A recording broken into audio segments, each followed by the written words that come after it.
Hello everyone, कैसे हैं आप सब। स्वागत है आप सबका आपके अपने चैनल एग्रीजाम में। दोस्तों, ये हॉर्टिकल्चर का पार्ट 2 है।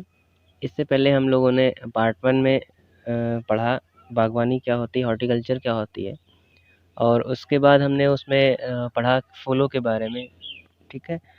अब नेक्स्ट जो पार्ट है भाग 2, इसमें हम उसके आगे पढ़ेंगे। दोस्तों, अगर अब तक भी आपने हमारे चैनल को सब्सक्राइब शेयर नहीं किया है तो प्लीज़ शेयर और सब्सक्राइब कर लीजिए, और अपने दोस्तों को भी बताइए कि एक अच्छी सीरीज चलाई जा रही है हॉर्टिकल्चर की। हॉर्टिकल्चर के बाद हम सारे सब्जेक्ट्स भी कवर करने वाले हैं। तो दोस्तों, आगे बढ़ते हैं। उससे पहले आप लाइक ज़रूर कर दीजिएगा अगर सेशन अच्छा लगेगा तो। ठीक है। तो हम लोग आगे बढ़ते हैं और उसके आगे बढ़ते हैं। हम लोगों ने फूलों के बारे में पढ़ लिया था। नाउ अब हम पढ़ेंगे पॉलिनेशन के बारे में, परागण के बारे में। परागण दोस्तों ये होता है कि जो प्रक्रिया होती है फूलों में, तो फूलों में क्या होता है कि परागकण जो होते हैं, जो एंथर से स्टिग्मा तक स्थानांतरित किए जाते हैं ना, उन्हें परागण कहा जाता है। और परागण और परागण के एजेंट्स जो होते हैं, जैसे मतलब परागण कैसे कैसे एक फूल से दूसरे फूल तक, या फूलों में आपस में जो क्रिया होती है परागण की, वो कैसे करते हैं, वो कैसे होता है, या कौन से एजेंट्स होते हैं जिनके साथ में जाते हैं। तो जो पहला होता है वो वायु होता है, मीन्स हवा के द्वारा। और दूसरा होता है पानी के द्वारा। तीसरा होता है कीड़ों के द्वारा भी जाते हैं और जानवर के द्वारा। और पांचवा जो है पक्षियों के द्वारा। तो वायु के द्वारा जो होता है उसे एनेमोफिली कहते हैं, और जो पानी के द्वारा होता है, जाहिर सी बात है, हाइड्रोफिली कहेंगे। और अगर कीड़ों की बारी आई तो एंटमो, और जानवरों की बारी आई तो जुफली। ठीक है। और पक्षियों की बारी आएगी तो पक्षियों में आर्थिनोफिली के बोलते हैं। ठीक है।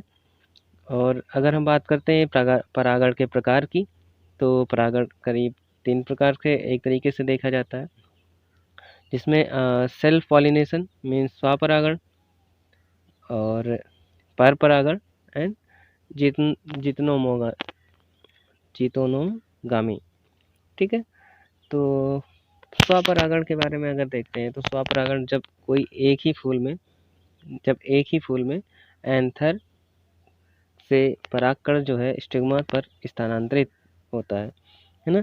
जब परागकण जो है सेम फूल में होता है, एंथर से स्टिग्मा तक स्थानांतरित होता है ना, उसे ऑटोगोमी या स्वपरागण कहा जाता है। यह आंतरिक प्रजनन का निकटतम रूप होता है। उदाहरण के तौर पर देखें तो इसमें ये टमाटर, बैंगन, भिंडी, सोयाबीन, आलू इत्यादि में होता है। दूसरा जो है पर परागण है। पर परागण से पहले हम आपको जितोनोमोगामी पढ़ाएंगे। ये होता है स्वनिषेचन या स्वपरागण का ही एक रूप होता है। ठीक है। जिसमें स्वनिषेचन का दूसरा रूप बोला बोला जाता है इसे। इसमें एक ही पौधा होता है लेकिन दो फूल अलग अलग होते हैं जिसमें परागण होता है। ठीक है। इसीलिए इसे जितोनोमोगामी या स्वपरागण जैसे अनुवांशिक परिणाम होते हैं। ठीक है। नेक्स्ट जो होता है हमारा पर परागण। पर परागण में क्या होता है, इसमें दो पौधे होते हैं, मीन्स पहला पौधा और दूसरा पौधा। पहले पौधे का परागकण दूसरे पौधे के फूल में स्थानांतरित होते हैं ना। जब दो अलग अलग पौधे में जब परागण क्रिया होती है तो ये जो है परागण या पर परागण कहलाता है। ठीक है। ये अधिकतर देखा जाता है मूली, गोभी, पालक, प्याज, लहसुन आदि में। ठीक है। तो हमने क्या पढ़ा कि स्वपरागण जो सेम फ्लावर होता है, सेम प्लांट होता है जिसमें परागण होती है, और पर परागण जो फ्लावर और प्लांट दोनों अलग अलग होते हैं, वो पर परागण होते हैं। और जो जितनोमोगामी है, ये जो है स्वपरागण का ही एक दूसरा रूप है, जिसमें पौधा तो सेम होता है बट फ्लावर दो अलग अलग होते हैं। ठीक है। अगर समझ में आ गया हो तो फिर हम लोग आगे चलते हैं। हम पढ़ते हैं बाग का लेआउट एंड रोपण प्रणाली। क्योंकि जब बाग लगाते हैं, बाग में कौन कौन प्रणाली यूज की जाती है, किस किस प्रणाली से हम बाग का लेआउट तैयार करते हैं, वो पढ़ते हैं। तो जिसमें हमारा सबसे पहले आता है वर्गाकार प्रणाली, जो कि हम वर्ग में बागान को लगाते हैं। इसमें क्या होता है कि हर एक जो अपना फील्ड होता है उसको हर एक कोने पे एक पेड़ लगाया जाता है वर्गाकार विधि में, जिसकी plant to plant and row to row जो स्पेसिंग होती है वो एकदम सेम होती है। ठीक है, यह सबसे सरल विधि मानी जाती है और ज़्यादातर यही अपनाई जाती है बागान लगाने में। और देखा जाए तो ज़्यादातर आम के बागान में यही यूज की जाती है। ठीक है, जो नेक्स्ट प्रणाली होती है वो होती है आयताकार। ये सेम वर्गाकार जैसी होती है, लेकिन जो है इसमें रो टू रो जो है और plant to plant, row to row और प्लांट टू प्लांट, सॉरी एक मिनट, रो टू रो और प्लांट टू प्लांट जो है सेम नहीं होता। ठीक है, इसमें वर्गाकार में क्या होता है कि रो टू रो प्लांट प्लांट दोनों सेम होता है, बट जो है आयताकार में रो टू रो और प्लांट टू प्लांट सेम नहीं होता है ना। जैसे कि ये देख लीजिए आप, यहाँ 3 सेंटीमीटर का लिया गया और ये 2 मीटर का लिया गया है, 3 मीटर और 2 मीटर का लिया गया है। नेक्स्ट जो प्रणाली है वो है आपकी षटकोणीय प्रणाली। षटकोणीय प्रणाली या बहुत टफ प्रणाली होती है ना। ये समबाहु त्रिभुज ऐसे बनता है, समबाहु त्रिभुज। समबाहु त्रिभुज के तीनों कोनों पे लगाई जाती है और तीनों कोनों पे लगाने के बाद में एक ऐसे बनता है, हर कोने पे एक पेड़ लगाया जाता है। ठीक है, ऐसे करके ये दिखा हुआ है। ये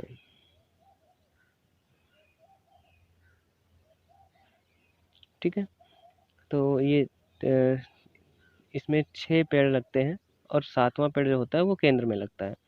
ठीक है, इसलिए ये षटकोणी बोला जाता है। और ये जो है जहाँ पे भूमि जो है काफ़ी महंगी होती है, वैसी जगह पे लगाया जाता है जहाँ पे पानी की अच्छी सुविधा होती है और भूमि उपजाऊ होती है। ठीक है, और इनमें भी पेड़ों की जो दूरी होती है एक समान, बीच में जो स्पेसिंग होती है वो समान होती है। ठीक है, और ये वर्गाकार जो विधि है उससे करीब 15% अधिक पेड़ लगाए जाते हैं। 15% अधिक, ये ज़रूर ध्यान रखिएगा, बिकॉज़ ये क्वेश्चन पूछा जाता है कि 15% अधिक क्वेश्चन अधिक किस लेआउट में लगाया जाता है, तो आपको यही बताना है षटकोणीय विधि में लगाया जाता है। नेक्स्ट जो है वो त्रिकोणीय प्रणाली है। ये त्रिकोणीय प्रणाली में ये होता है कि ये त्रिभुज के तीनों कोनों पे लगाया जाता है, तो त्रिभुज आकार की ज़मीन पे तीनों कोनों पे लगाया जाता है। लेकिन दूसरी, चौथी और छठी ऐसी अन्य वैकल्पिक पंक्तियाँ जिसमें पहली और तीसरी, पांचवी अन्य वैकल्पिक होती हैं, मतलब बीच बीच में स्पेसिंग दी जाती है। ठीक है, यह प्रणाली ढलानों पे ज़्यादातर लगाई जाती है। ठीक है, नेक्स्ट जो होता है क्विन कुंस प्रणाली है। ये भराव प्रणाली के नाम से भी जाना जाता है।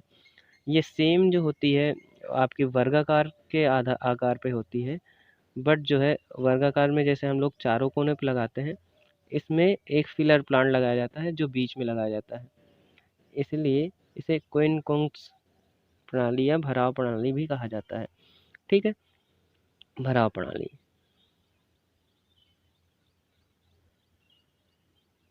ठीक है, इसमें जाहिर सी बात है वर्गाकार प्रणाली से अधिक पौधे लगेंगे, क्योंकि इसमें बीच में एक फिलर प्लांट लगाया जाता है।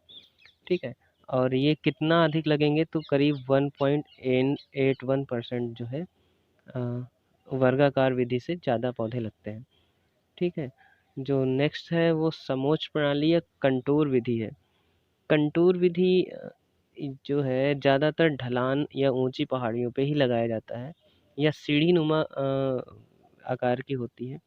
ठीक है, ये ढलान पर आमतौर पर समकोण मिट्टी के कटाव के कारण नुकसान को कम करने के लिए बचाई जाती है। ठीक है, लगाई जाती है। इस प्रणाली की तरह अंकन निम्नतम स्तर से शीर्ष तक किया जाता है, मीन्स नीचे से ऊपर तक किया जाता है लाइन में। और ये ज़्यादातर सीढ़ीनुमा ऐसे ही इसे पहाड़ों पे आपने ज़्यादातर देखी होगी। कंटूर का नाम आ जाए तो मीन्स आप पहाड़ों पे ही चले जाइए सीधा, क्योंकि पहाड़ों पे ही ये ऐसी प्रकार की खेती की जाती है, ऊंचाई पे की जाती है। ये हमारी छठी और आखिरी प्रणाली थी जो कि बागान लगाने की थी। इसके आगे का हम लोग अब नेक्स्ट लेक्चर में पढ़ेंगे। और अगर आप अभी देख रहे हैं तो इसके लिए धन्यवाद। प्लीज़ लाइक करिएगा, शेयर करिएगा एंड सब्सक्राइब करिएगा, चैनल को सपोर्ट करिएगा।